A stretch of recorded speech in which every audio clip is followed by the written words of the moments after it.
നമസ്കാരം. മലയാളി വാർത്തയിലേക്ക് സ്വാഗതം. ഗാസയിൽ നിന്ന് സൈന്യത്തെ പിൻവലിക്കാനും ഹമാസിനെതിരായ യുദ്ധം നിർത്താനും ഇസ്രയേൽ സമ്മതിക്കണമെന്ന് മുൻ ഇസ്രയേൽ യുദ്ധ ക്യാബിനറ്റ് മന്ത്രി ബെനി ഗാറ്റ്സ് ആവശ്യപ്പെട്ടതിന് പിന്നാലെ ഹമാസിനെ ഉന്മൂലനം ചെയ്യുന്ന ലക്ഷ്യം കൈവരിക്കാനാകില്ലെന്ന് പ്രതികരിച്ച ഇസ്രയേൽ സൈനിക വക്താവ് റിയർ അഡ്മിറൽ ഡാനിയൽ ഹഗാരി രംഗത്ത്.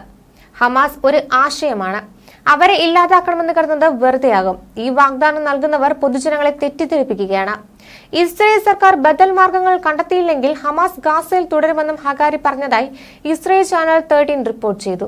ഹഗാരിയുടെ പ്രസ്താവനയ്ക്കെതിരെ ഇസ്രയേൽ പ്രധാനമന്ത്രി ബെഞ്ചമിൻ നെതന്യാഹുവും രംഗത്ത് വന്നു. ഹമാസിന്റെ സൈനിക ഭരണശേഷി നശിപ്പിക്കുക എന്നത് യുദ്ധലക്ഷ്യങ്ങളിൽ ഒന്നാണെന്ന് പ്രധാനമന്ത്രിയുടെ ഓഫീസ് പുറത്തുവിട്ട പ്രസ്താവനയിൽ വ്യക്തമാക്കി. ഇസ്രയേൽ അധിനിവേശ സേന ഈ ലക്ഷ്യത്തിൽ പ്രതിജ്ഞാബദ്ധരാണെന്നും പ്രസ്താവനയിൽ കൂട്ടിച്ചേർത്തു.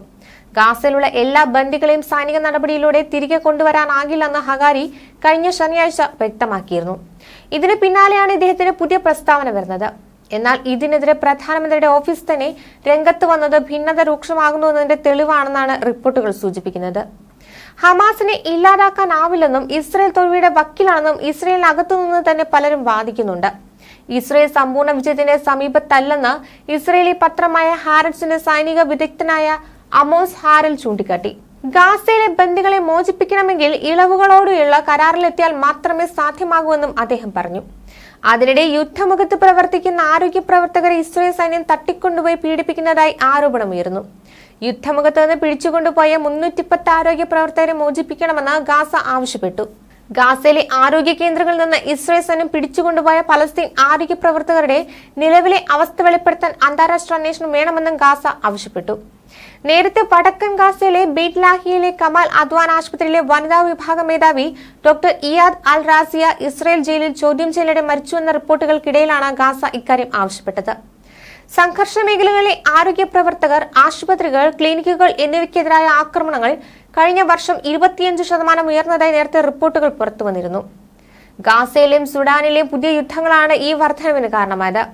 സേഫ് ഗാർഡ് ഹെൽത്ത് കോൺഫ്ലിക്ട് കൊലിഷനാണ് ഈ കണക്കുകൾ പുറത്തുവിട്ടത്. 2023 ആരോഗ്യ പ്രവർത്തകരെ കൊല്ലുകയോ തട്ടിക്കൊണ്ടുപോവുകയോ ബോംബ് സ്ഫോടനം നടത്തുകയോ ആശുപത്രികൾ കൊള്ളയടിക്കുകയോ അധിനിവേശം നടത്തുകയോ ചെയ്യുന്നതുൾപ്പെടെ 2023 2500 സംഭവങ്ങൾ റിപ്പോർട്ട് ചെയ്തതായും കണക്കുകൾ സൂചിപ്പിച്ചു.